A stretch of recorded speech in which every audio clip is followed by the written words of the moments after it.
Welcome to Pop's house. It is a chilly Tuesday evening and we are going to make something great tonight. So I hope that you're going to stick around with us and join us. Enjoy it. It's going to be fun. Okay, so what are we doing? Tonight, Poppy is cooking for Poppy, but I'm going to have the leftovers for later. So the kids have gone out to dinner and that's great because that gives me a chance to cook stuff that I want. And what I want tonight is chicken corn potato chowder. It's a cream soup and it is so delicious.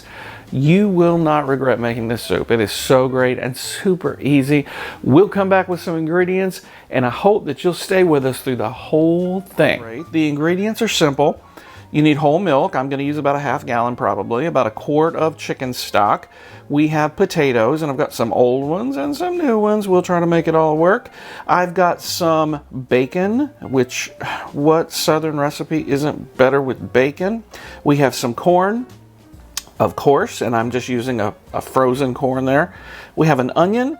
We've got some heavy whipping cream, and of course some chicken breasts. I'll probably use, I don't know, maybe one or two for that. We're going to make a good sized pot of soup so that I can eat on this for the next few days, and I'll even share it with the kids if they're nice. So anyhow, we will get started momentarily and begin putting this together. So I've got chicken and about a quart and a half of chicken broth in my large stock pot. Now we're going to let this go on the stove. I'm going to boil it for about a half hour, maybe 40 minutes on a low boil. When I do that, I can take the chicken out of this broth and shred it, and it's going to be perfectly tender, perfectly juicy, and we'll go right back into my soup.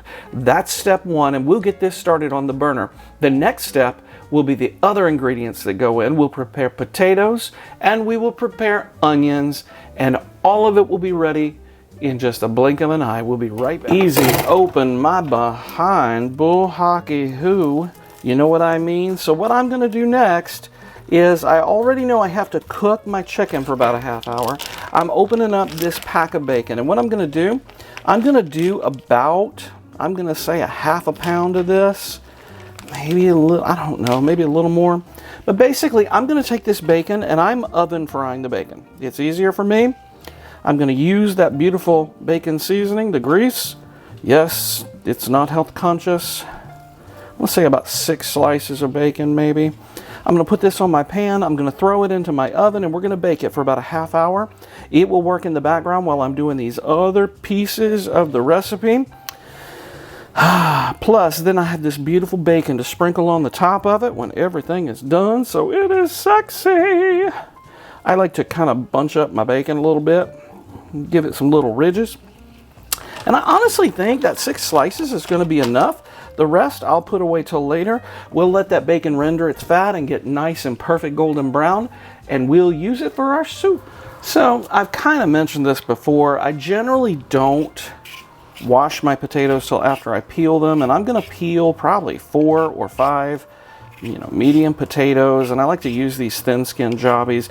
Russet potatoes, they're great if you want like a baked potato, but I tend to find that they don't hold their structure as well when you use them. So anyway, I'm going with these thin skins. I don't tend to put potato peels down my disposal. There's a lot of foodstuffs that I will.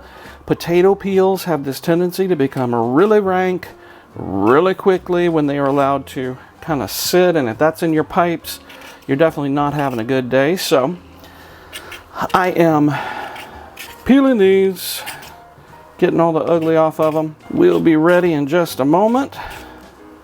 My daughter is bringing home a new dog.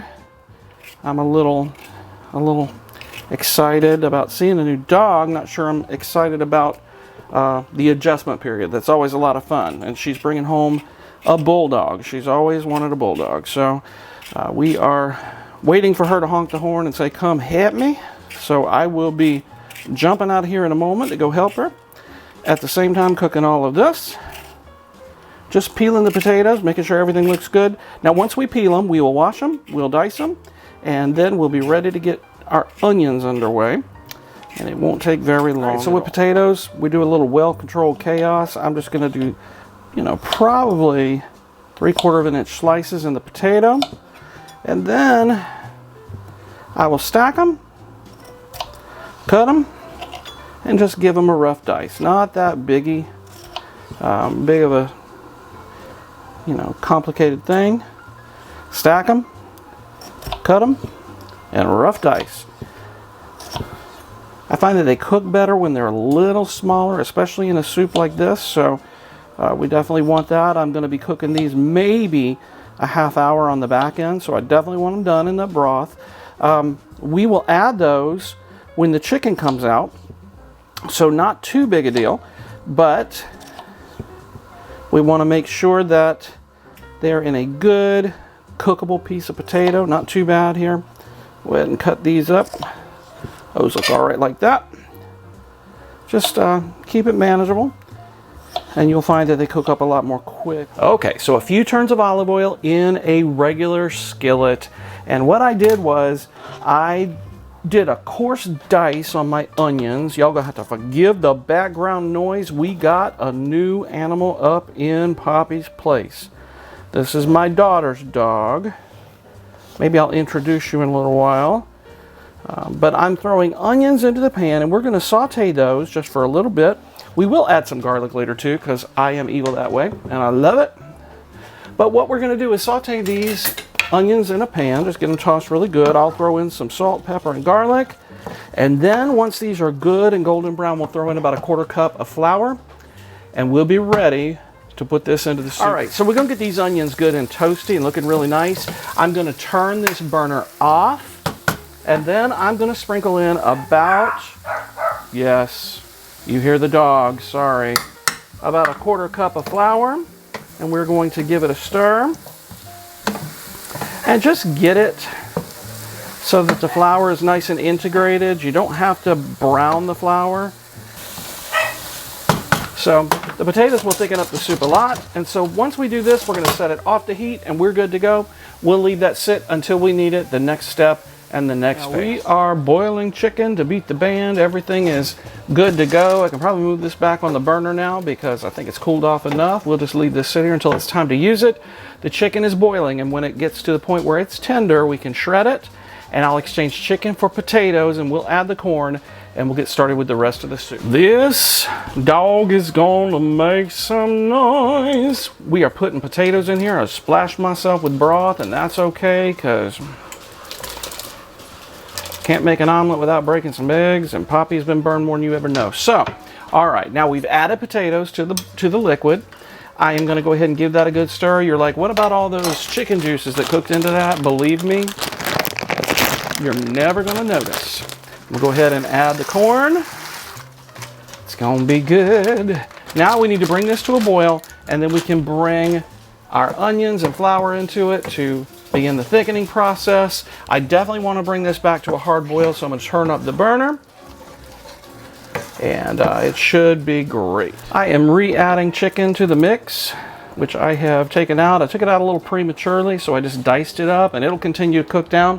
It'll be all right. If I had let it cook long enough, it would have gotten nice and beautifully tender. It still will in this drink. It's going to do its thing. We'll bring this to a boil long enough to cook these potatoes, and we'll add our thickening agent, our milk, and our heavy cream. Of course, we still have to salt, pepper, and add garlic powder. We'll do that shortly as well. So we got our bacon good and done. I'm going to take this off of the pan and lay it onto a paper towel to drain all of this beautiful bacon grease. I'm not going to do it all into the soup, but I probably am going to put a few tablespoons because that is amazing flavor. Fat is flavor, and that is what we want in this amazing soup. This is comfort food from way back. Okay, so I'm putting just a few tablespoons of this bacon grease in. Not too bad. I dumped the rest into my bacon grease jar, so not so shabby. And we'll let that continue to cook. You think that's a lot of grease. You know what, honey? Fat is flavor. We like it. We like it a lot. So, all right, so we are cooking. Just keep the potatoes stirred so they don't stick to the bottom. Your chicken will keep cooking in the drink. Everything is good there. We're almost ready. Got a nice scalp boil on it. I'll check the chunks of potatoes. Then I'll add the milk and the cream, and then we'll add our thickener, and we'll let this thing cook down just a little bit. You want the potatoes to cook down to the point that they're starting to break down. and begin to thicken up as well. So we don't want to use all flour, but we'll definitely use enough to keep it going. Well, that's the oven on the bacon that I took out early, so it doesn't much matter. But anyhow, hey, does anything ever happen the way I plan it? Probably not. That's okay though. It's all good in the hood, so we be back. Okay, so at the same time we're doing this soup, I'm gonna be whipping up some biscuits because I can, you know what I mean? So I am taking 6 tablespoons. Y'all, Poppy's house is loud today. There is dog action happening. There is people action happening. I've got a Chihuahua that is so angry right now, he could bite my head off and spit down my throat. Not kidding you. And it's because he doesn't like the new English bull up in the house. So maybe I'll take you around and do the introductions in a little while, let you meet the Mutskis.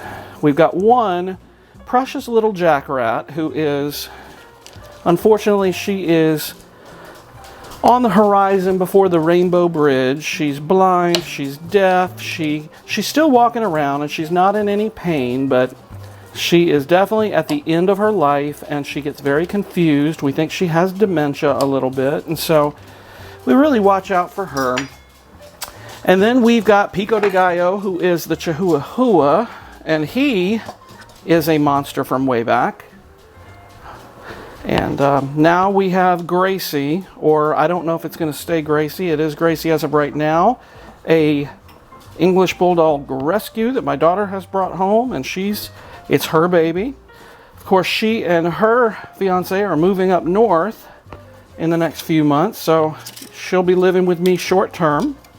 But that's okay. I've had some big dogs in the house before. I'm not really that worried about it, but this chonk is 70 pounds of love and grunt and chonkiness. I just had to lift it out of a car. And the Chihuahua is not yet convinced that he likes this dog. So what I did was 2 cups of all-purpose flour. Not all-purpose, I'm sorry, self-rising flour. I've got 6 tablespoons of butter that I am cutting into the flour. We want to make it like a nice crumb. I'm using my grandma's bowl, so maybe that will be a positive thing. Now, I will get to the point with the butter, if I see chunks and I don't see them going away, that I'm going to put my hands in there, because my hands are going to be in this dough anyway. So I cut this butter into the flour so that it's basically like little crumbs. I mean, definitely not huge pieces. And then we'll add in a cup of buttermilk, and that buttermilk is the key to a perfect biscuit. We'll roll them out, we'll put them on a pan, we'll stick them in the oven about 450 degrees, and they will make beautiful buttermilk biscuits to go with this soup. So anyway, we'll come back when it's time to add things. So I added a cup of buttermilk to this mixture. We're still making a mess all over the place. We're just going to get this to where the dough picks up the majority of this flour, and I'm using a fork right now so that the worst of the sticky is not on my hands. Will it get the worst of it on my hands eventually? Yeah, probably. I'm wishful thinking. It's all right. It's okay. So basically what I'm going to do is I'm going to begin to work it in. Not too difficult. Biscuits are your friends, and they're not super difficult to make. Everybody thinks they are. They're not. I used to have the hardest time with biscuits until I just kind of went back to basics, the way my grandma used to make it, with buttermilk and butter and self-rising flour. Easiest way in the world. So we're just going to integrate and incorporate all of this. You don't want to overwork your biscuit dough. We'll do a lot of that. I'm going to do this on my dough board here in just a minute. Boy, it sounds like the villagers are being eaten by a dragon in my living room.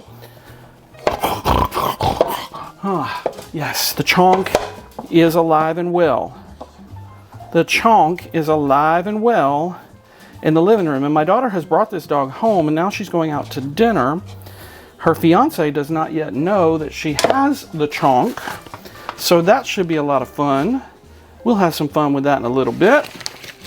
Okay, so now I got old Trusty over there, and I'm going to throw a little bit of flour out on this dough board, just a little bit. And basically, we're not going to go too crazy with this, okay? It's not hard, not difficult. I am going to move this bowl. Let me get a good heavy rolling pin here. And I'm just going to basically roll it out and literally fold it over, fold it over, fold it over. You keep folding it over, that's what you do, until you have the layers in the biscuits. Now if it gets too small, you can roll it out again. If you want to do it, not too bad. But basically, we just fold it over. Oh, sorry. Losing my glasses here. And fold it over. And just get it nice and just a nice workable dough. I will sprinkle just a little more flour on it. We'll roll this out. And I will use a biscuit cutter, and we'll probably get 8 or 10 biscuits out of this. You want to roll this out to about a 1/2 inch thick. It's not too bad. I got flour all over the floor now. That's all right though, because flour is good. Of course, my dog doesn't know what to do with it. Of course, he doesn't know what to do with this bulldog is what it is. He don't know what to do with the bulldog, so he's hiding here at my feet. So anyhow, I will get a dough cutter. All right, we got our biscuit cutter, and I am just gonna very gently, what you want is about like this. You definitely don't want it too thick. About a 1/2 inch is all you need. I'm gonna lay them aside because I didn't oil that pan first, and I definitely want to put a little bit there. I think I made cornbread last time, so I want to make sure the pan looks good. Now, we'll cut as many of these out as we can based on what we rolled out here, with the understanding that there will be dough left over probably. I might even need another pan, so much dough with all this. I will preheat my oven to 450 and we'll throw them in.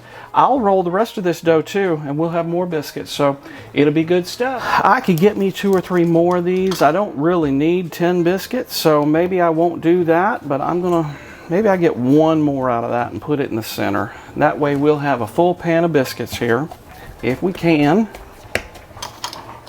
And those will be the ugly biscuits. I'll go ahead and give you that warning, because the biscuits of the re-rolled dough that you do, oh heck with it, I'll make a biscuit. Why not? 1 big ugly biscuit. I'll throw it in the pan somewhere else. So anyway, we will throw this in a 450-degree oven, bake them for about 20 or 25 minutes, and they're going to be delicious. So those potatoes are cooked down real nice. What I'm going to do is go ahead and add my 1/2 gallon of milk to this. We're making a big pot of soup.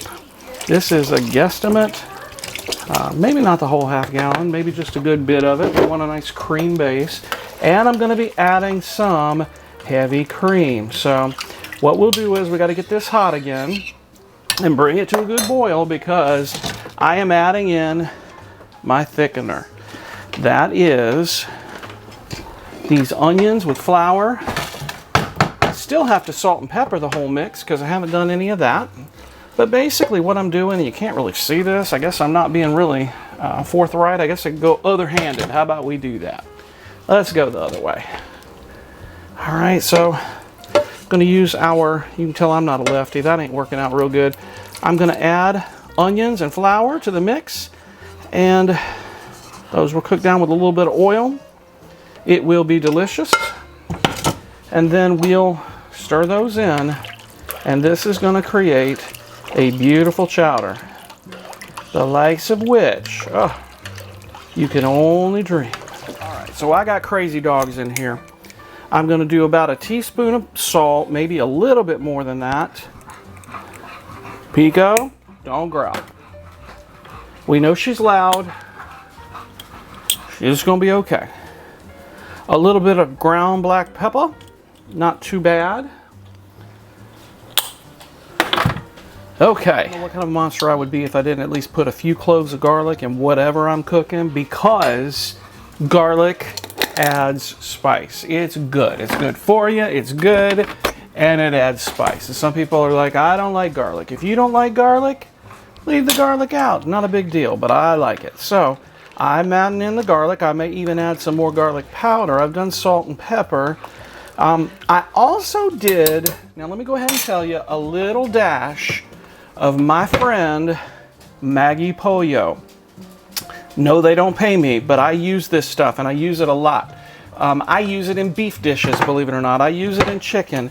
It is a chicken bouillon, large container. You can sprinkle it wherever you are. I don't know if you can see how thick and delightful this soup is. At this point, the only thing I really have to do is let this get good and hot, good and steamy hot. I may use a potato masher to mash some of those potatoes just a little bit in this mix, but we have a nice, creamy, thick, delicious chowder here with chicken, and you can see, I don't know if you can see how that chicken is just tearing apart. It's beautiful. Big chunks of chicken, corn, potatoes, and then we'll sprinkle some bacon right over the top. It is so good. I am so happy that it's soup weather, y'all. I can't even get into it. How happy I am that it is soup weather. Yes! Okay, so we're gonna let this cook just a little further, make sure it looks good. Now for this bacon, I'm just gonna throw it right over here on my dough board, although it won't be fun to clean it up. And I am just gonna cut this bacon into big chunks because that's what I like to sprinkle on the top of my soup when I make it. So I do this for potato soup. I do this for a lot of soups, but this is especially true when we talk about this amazing chowder. It's so nice with just a little bacon sprinkled on the top, and I'll wipe that down and clean it up later. But as of right now, we've got our beautiful bacon. Our biscuits are almost done, y'all. I am so excited. They're beautiful brown. Almost. All right, y'all, we're not gonna even go into how good this looks. This thick, beautiful chowder.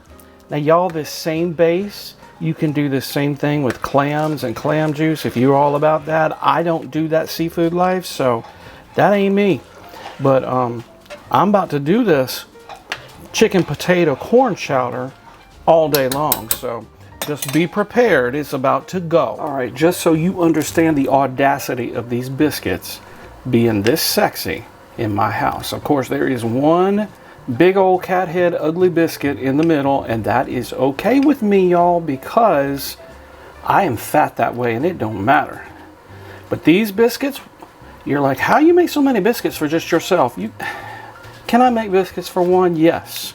Can I make biscuits for 5 and eat on them for the next few days? Yes. And I will. I full well plan to. And so you melt some butter and you slather it on top of them, and they are sexy. That is the only way to describe it. In a minute, we're coming back to plate. Now, y'all,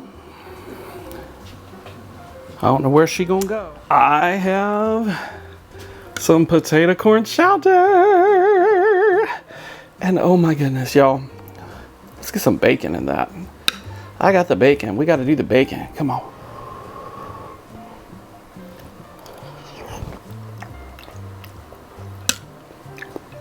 Oh my goodness. Y'all, you take this biscuit and you dip it. That is a good biscuit, and that is some good chowder. So, did you like the video? I hope so. If you did, leave me a comment. Let me know. Tell me how you make chowder. I'd like to hear it. And don't forget, like and subscribe. Like and subscribe. You'll be my friend. I will love you. Because this is not just about making videos. And no, I ain't making no money. Nobody's giving me nothing. It's about community. It's about building people. It's about helping people. It's about sharing recipes. I'm learning as much from y'all as y'all are learning from me with the wonderful comments and the things that you're sharing. So I hope that you will like and subscribe, become a part of the community, and maybe I can make something that you'd like to see. So I'd really like to see your videos too, so let me know about your channels.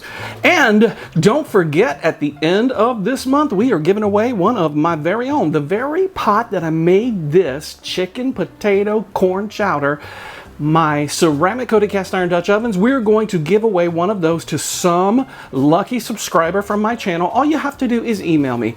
Email popsplace@gmail.com. That's emailpopsplace@gmail.com. Let me know you're interested. I'll put your name in the hat, and at the end of the month, one lucky subscriber is going to receive one of those pots. No, I'm not going to deliver it to your house, but Amazon will, and it'll be great. So I look forward to talking to you. I gotta go eat this before it gets cold. So anyway, toodles.